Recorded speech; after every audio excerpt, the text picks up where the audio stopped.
We're going over 10 commander cards that have totally underperformed compared to our initial expectations. I'm Mia, and I like going into hot tubs in the winter. I'm BZ. I get disappointed easily. We're the Nitpicking Nerds, sponsored by Card Kingdom. They're our favorite way to buy Magic cards. We are going to cardkingdom.com, right? We're going to buy all the cards we want. We're going to get them into our cart, and then all of a sudden, just like that, in one package, it's delivered to my house, and then I just open the cards and I don't have to wait 78 business days for my other 38 packages. We love them, but BZ forgot one step. The first step is to use our link and start your order there. Tell them we sent you, tell them that we love them, and we love you guys for showing them that love. Yeah, tell Card Kingdom that we love Card Kingdom. That'll really do us a big favor. Also sponsored by Dragon Shield. They have really good sleeves. I would say that's pretty much all I need to say about it. There's nothing else to add. They're just really, really good. And Moxfield, there's an ad. Get ready for it. Mia, what are we doing today? We are talking about Underperformers. These are cards that initially just performed less than our expectations. We had bigger and better hopes for them. And testing them out, yeah, they just didn't work. The first disappointing card that we wanted to talk about is Dark Imposter. 2 and a black for a 2/2. For 4 black and a black, you can exile a target creature and put a 1/1 counter on Dark Imposter. And Dark Imposter has all the activated abilities of all the creature cards exiled with that ability. I really had high hopes for this. This is like removal on a creature. This is a vampire to count for Edgar. And 6 mana to get the abilities of a creature that you already got rid of. Seems really good in my head at least, but I never ended up using that 6 mana last ability because I'm running so much more cheap removal that it doesn't end up being worth it. I get that it's maybe an emergency button, but the card doesn't do anything else. There's no other way to exile creature cards with it to get abilities. So you've got to pay 9 mana total to get 1 creature off the field. And then it's really a coin toss or worse odds that it has an activated ability that's worth activating that you can activate with Dark Imposter. Because even if you get like, a Scavenging Ooze, you're probably not playing green and then you can't really use the ability anyway. So Dark Imposter just has like it looks pretty tempting because it's repeatable removal on a creature. I haven't seen that too many places, but the price is way too high. I also hate the fact that it has the little 1/1 counter stapled on it because in theory it's like, okay, we can make this bigger and its removal and its extra abilities. That's really nice and all, but it's not like it has any evasion or trample or anything. So it's really hard to just actually get the damage over. It's not going to be a meaningful amount because you have to pay 6 mana into it. So what's it going to be, like a 4/4 max and it's a ground creature? That is not scary. That is not impressive at all. And you spent 15 mana at that point. That's so disgusting. You can get every part of this card elsewhere for cheaper, so I would recommend that. The next card we have is Leyline Binding. This is 5 and white for an enchantment with Flash Domain. It costs 1 less to cast for each basic land type among lands you control. And when it enters the battlefield, you exile target non-land permanent opponent controls until this leaves the battlefield. Couple things going for this, but it also ultimately ends up in an awkward design space. So first off, it's an O-ring. And I have to be one of the least biggest fans of any O-ring ever in Commander. But they really pushed it. They were like, all right, BZ, how about a 1 mana O-ring with Flash? That's as good as an O-ring could possibly be. I'm still a little iffy on it. But the problem is, I'm now trying to play a 1 mana white removal spell that exiles. Can I think of any other ones that do that? Path to Exile and Source to Plowshares. So even if I was okay with playing a 1 mana Flash O-ring, I've got 2 basically just strictly better cards that are never going to have a risk of dying to removal to play instead. I really had high hopes for this, considering it's not just creatures like Swords or Path, it is non-land permanent, which gave me higher hopes. So I tried this in my Atraxa deck, and I was running all of the Triumphs at that point, so getting the domain cost was really easy, so it cost 4 less every time. Still, 2 mana for a Flash O-Ring is not that good, especially when it can be sniped pretty easily with a Nature's Claim and they just get their thing back like instantaneously. I don't think I had it stay on the field for more than 2 turns, and that was rough. Yeah, I don't want my removal to be susceptible to removal. Most of the time when I fire off a kill spell, the creature's dead. It's not like later in the game my opponent can discard a card, tap a few mana, and get their threat back. Like, I don't want that, especially nowadays with all the ETBs running around. If I want to hit an Atali or some kind of nonsense like that, I want it gone forever. I don't want the risk or I don't want half my removal spells to not work on this creature because it has a good ETB. I think that Leyline Binding made such a splash when it first came out in the limited pods that we thought that it would be really good in here, and turns out it was just pretty disappointing. The next card we're going to talk about that I was not a fan of is Curse of Surveillance. 4 and a blue for an enchantment, and you curse a player. At the beginning of enchanted player's upkeep, any number of target players other than the cursed player can draw cards equal to the number of curses on that player. I had this when Jekyll Hyde wasn't just a card drawing deck. It was more of ooh, I'll give you bad permanents too, along with helping you draw cards as the good side. And I didn't want to put all of the curses on the same person, and for 5 mana, I can really get better card draw elsewhere. Yeah, I don't, I get that when you stack 5 curses on somebody, you can now draw 5 cards, but I don't think the rate ever becomes tempting on this card. 5 mana to now draw an extra card for you once per go around. That's pretty awful. Curses in general, pretty low value cards. You're not going to get your value from them very quickly. So stacking more curses means you're paying more mana to draw more cards. So it's not spending 8 mana to draw 2 additional cards is now suddenly a great deal. Curses are a little weird. They want you to play a bunch of them. Some of them do. This one kind of does. And it's just not worth it. So yeah, I've definitely seen this. I've seen you play it quite a few times, and it never really performs that well at all. I took it out pretty recently because it was underperforming so much. And I think that curses can be fun. They can be a flavor win. But in this case, I don't think the 5 mana is worth it, even if that's very flavorful. Yeah, we could have found that out by just going to Moxfield.com. Once we sort and organize our decks through the best way to build a deck online, we could see our curve. Maybe I have 6 5-drops on my deck. That's kind of a lot. Well, if this is one of them, Curse of Surveillance, I could say, let's compare it to the other 5-drops since Moxfield lets me sort everything so easily. Ooh, this does not stack up at all. You can see our entire list and the additions and removals that we've added and removed to that list since we've made it. So for instance, if you want to see what else I cut, you can go to the list on Moxfield and just click the expand history, and this will be on it too. That's me as Jekyll Hyde deck. I really like that feature on Moxfield, and Moxfield is the best place online to build decks. So I would agree with that statement. Go follow us. Go follow us and check out the next card, boys and girls. It's Search for Azcanta. 2 mana enchantment. At the beginning of your upkeep, surveil 1. Then if you have 7 or more cards in your graveyard, you can transform it into a land that taps for blue, or you can pay 2 to blue and tap it to look at the top 4 for a non-creature, put it in your hand, the rest on the bottom, etc. That's so much text there, but it just draws a card. This card I was super hyped about when it came out, and I've played this in many decks for many reasons. Generally just because I thought it was cool. I was like, is this blue Farseek? And I wanted to test it out, and I hate to report it, folks, but I have only really cut this card from decks. I think that it does have homes, but it's so much more narrow than I thought initially, and tested out for 2 or 3 years that I don't really play it anything anymore. I think it would have to be in some kind of super mega turbo mill deck, and even then, I don't think you're getting away with too much. It doesn't feel like blue Farseek. I mean, it seems really promising considering it can come down turn 2 or turn 1 if you have, the right mana available. And it just, at the beginning of upkeep, you do get the trigger, and then if you can just turbo mill fast enough, you do get a pretty good effect on the back. But it's 3 mana plus that land to use that effect, which is a little bit rough. I know you had that in Oscar, I think? I had it in Oscar, I had it in a mono blue deck, and there was other decks too, I promise you, and I just did not end up keeping it in any of them. It just wasn't worth it. It didn't ever seem that impactful. It seemed like something to do with your mana in the early game, but I never really got farther than that. Yeah, the land on the back, I mostly care that it taps for mana. It's just a land. Sometimes, when you have nothing better to do, it's 4 mana draw card. That's fine. It's just a little slow. I think the 7, if it were 5 or 4, then we could more reliably flip it in the first 5 turns when we actually need ramp versus, I flipped it on turn 8. It's did you really get away with anything? I didn't think I did. The next card is a card I wanted to be good, and it's rising in price, but unfortunately it's pretty situational. It's Boros Charm. Red and a white for an instant. You could choose one. It either deals 4 damage to a player or planeswalker, permanents get indestructible until end of turn, or target creature gains double strike until end of turn. I had this in my first iteration of Kalia, which is why I wanted it to be good, and I have some love in my heart for it, considering I've killed Beezy with it just with the 4 damage once or twice, and that's funny to do.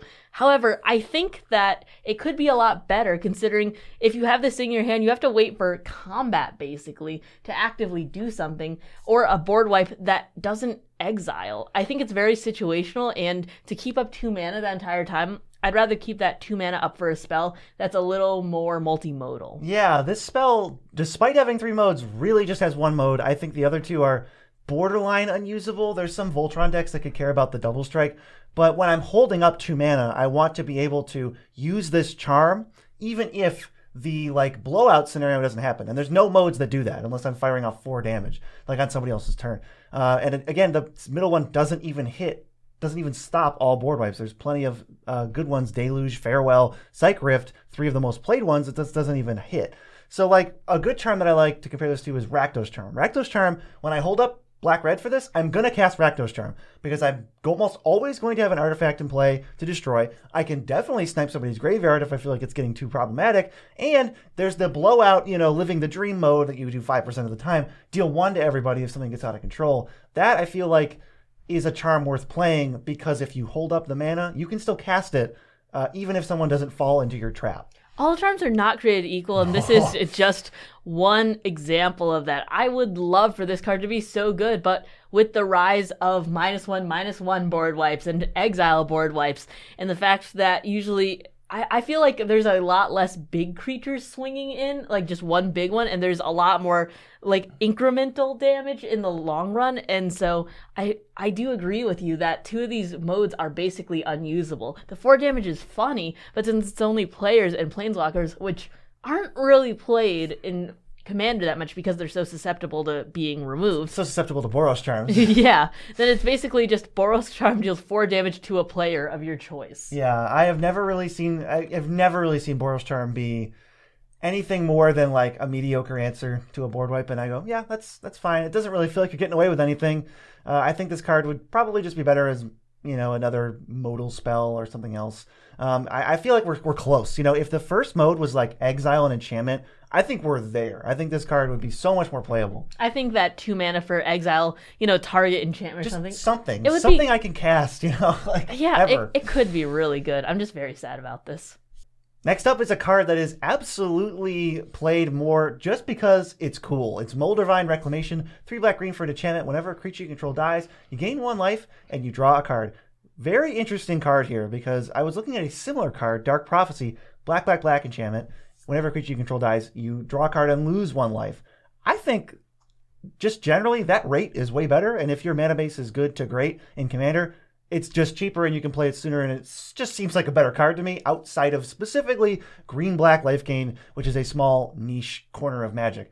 But this card, Moldervine Reclamation, is in 75,000 decks, and the other one, which is only a $4 card, is in 21,000 decks, and it's older. So big confusion on that one. I think it's just because this card looks like it's going to be great. And I've tried it so many times. Every year, my memory gets wiped of how this card plays. And I go, why don't I have this in a deck? And I put it in and I go, oh man, it's just something about this doesn't work. I think it's too much to pay up front. And I never quite get into the situation where I'm dominating on board and I have the mana to play this, which doesn't help me dominate on board. It just helps me when I'm going to fall behind or need to sacrifice creatures, and it just never lines up. I'm surprised that you get, tricked by it once a year because it still gets me. Because I had it in Lathril a long time ago, and I think that's one of the reasons why it is played more often than you'd really think. I think that it is a pre-con staple, or at least included in more pre-cons than you think any. But I do think that 5 mana is a lot. I always wished when I drew it in Lathril that it could be anything else, because you're just waiting for that dream scenario, as in with a lot of other cards we had talked about. Like with Boros Charm, you have this out and you're like, oh boy, if someone has a destroy board wipe and I have a ton of creatures on board, this is gonna be awesome. Yeah, or you want it with a sack outlet when you already have a ton of creatures in play. But I play the sack outlets. I play the cheap dummies, and I still can't get this thing to do anything for me. So if you can, please let me know what you're playing it with. But 5 mana is just a lot to pay. And I almost wish that there was a way that I could just, maybe win Moldervine Reclamation in an auction or something. I don't know. it's really that 5 mana. It really does just matter that much with the 2 extra. Plus the fact that I feel like this always gets swept up in the enchantment board wipes. Yeah. I'll try again. I wish there was a way that maybe someone was giving away something like Moldavine Reclamation. How would I participate in that? I think you could go to Whatnot and we are giving away a bunch of stuff on Whatnot, not Moldavine Reclamation, although if you ask nicely, maybe we will. Maybe I got one in the bulk bin. But we are giving away multiple precons. We are giving away collector boosters. 12. And we're giving away an entire box after we make a deck out of it. And that is going to be all for like 2 hours. So we're firing off giveaways every 5 minutes. We're going to be responding to your questions and comments. Come hang out with us. Come get some free stuff. This is going to be February 10th at 3 p.m. Eastern Murders at Standard. Karlov Manor. Get in it. Go for it. Whatnot. We're going to be there. It's going to be great. The last one was amazing. We might even bite some more Magic cards. You might think, what? Well, you got to stay tuned to see what even that means. But next is a card that literally does nothing. This is Throes of Chaos, 3 and a red for a sorcery, Cascade, Retrace. The spell has no effect other than to give you other spells that you don't get to choose from. And I had this in a Cascade deck because where else would you freaking put this thing? And I was like, let's try it out. You know, I don't know. Maybe it'll be okay. And you don't look at this card and think that it's going to be busted by any means. I looked at this card and thought that it wouldn't be horrendous. It's horrendous. It's like so bad that it offsets how cool the card is, and I just hate it. I looked at this, I'm like, I don't think that this can be good. I mean, I like choosing what my spells do, so I think that's a little rough. I think Cascade is a fun, like, spin of the wheel, but usually you choose the first spell. It's not just, oh, I guess we can spin the wheel for 4 mana, see what we get. Yeah, it almost also means that this card can't possibly pay you back unless you're hitting one of those spells that have no cost, like Inevitable Betrayal, but you've cascade a 4-drop into a 3-drop, but if you don't get anything from the 4-drop, all you got was a 3-drop. You paid 4 mana for a 3-drop. I do love how cool this card is, but if you can't reduce the cost, I mean, this might be not news to you guys, but I thought it was bad and fun. It turns out it's bad and unfun because it doesn't do anything at all. That's really sad. That is really sad. I feel like that just for 4 mana, you should know what you're getting out of it. You really should. That's the lesson from this Thrones of Chaos. Make sure that you know what your cards are going to give you, and if they have no text on them, maybe steer clear. Yeah, that is a pretty good idea. A card that I wish was better, and I really would love for it to be more playable, is Ink Shield. It's 3 black, white for an instant. Prevent all combat damage that would be dealt to you. For each 1 damage prevented this way, you create a 2/1 Inkling with flying. So basically, you get double the power in the air than what would be dealt straight to you. I want this to be good so badly, and I know a lot of other people do too, considering it's like a $10 card. Very played. Or even more. It's splashy. And when you manage to get like 60 Inklings, it feels so good. However, 5 mana's a lot to keep up, and it's incredibly telegraphed. When I have 3 cards in my hand, and BZ watches me just attack and then pass, he goes, "Oh, you have Ink Shield, don't you?" And it's not slick. People ask you to answer the board, and you're just hoping that they all swing at you, because if people know you have it up, because I just keep passing with 5 mana up, they're going to kill everyone else first. Yeah. And then just try and find an answer for it while just killing off the rest of the board. Yeah, I've never really been scared of an Ink Shield. I think there's been boards where I see where you get the blowout, not you, but just someone in general. They get the blowout, they get 30 Inklings, and then they all die, and something happens, or there's another thing that just stops it. It's like, it doesn't just say, you hit me for 30, no, I'll take 0, deal 60 to you. It's like, I make tokens, and then they're going to have to enter, and things have to happen for that. There's so many ways to, like, foil that. And 5 mana is, like, an impossible amount of mana to hold up, especially for a spell that doesn't have you're not guaranteed to cast it. Something like Mystic Confluence, I'm happy to hold 5 mana up, because I will always be able to fire it off for some combination of the modes. This is like, fingers crossed. I have to hope that I'm going to be attacked specifically by creatures and being dealt a bunch of combat damage by creatures. And if that were to happen, I'm going to make a couple Inklings.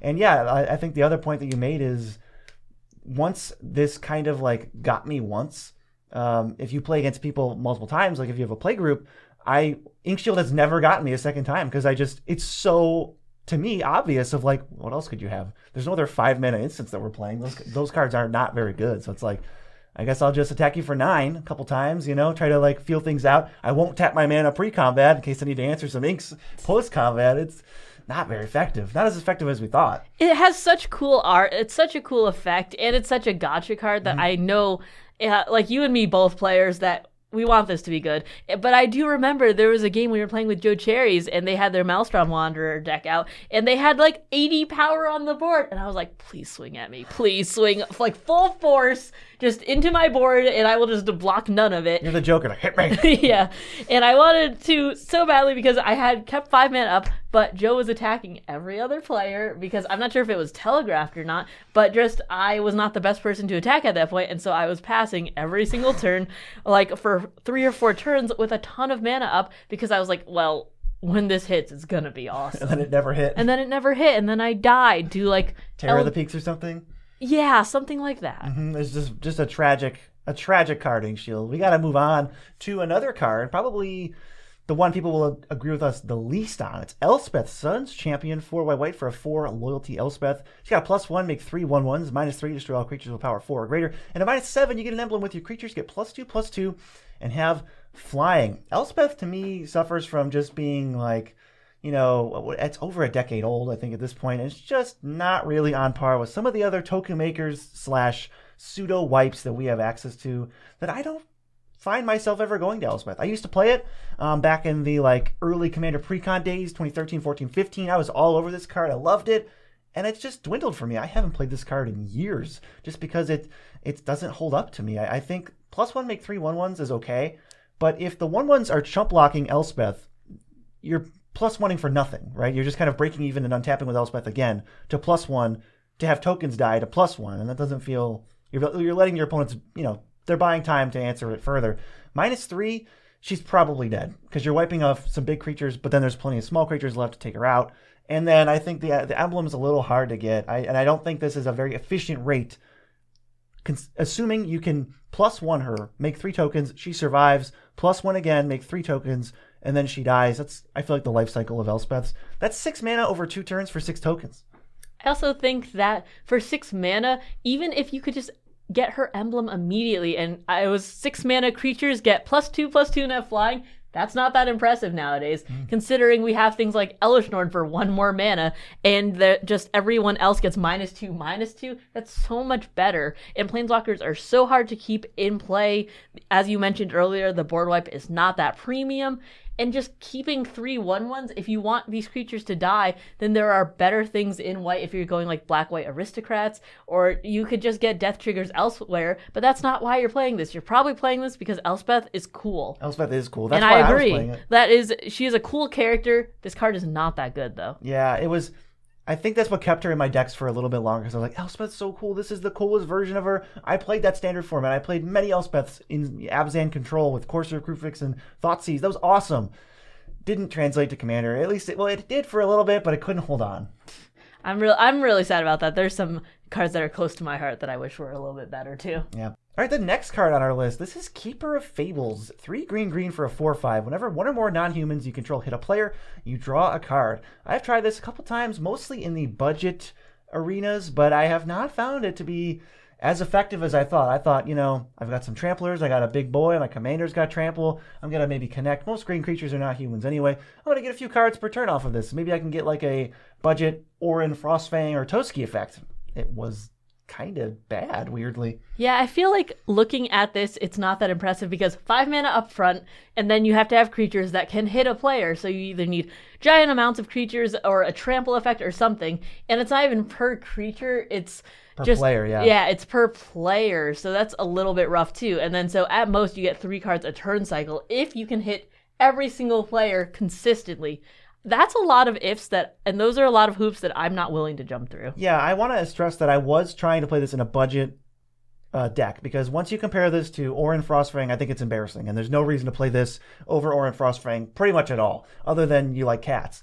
But like in a budget, it kind of cuts out some of those other cards, and I thought that it could still hold up, but I think it's just a little bit pricey, and green is not exactly the color of smashing through damage. Green can go wide, and maybe if you send like 4 saplings at someone and they can, connect with 3 of them, you'll get a card back because you overwhelmed their blockers.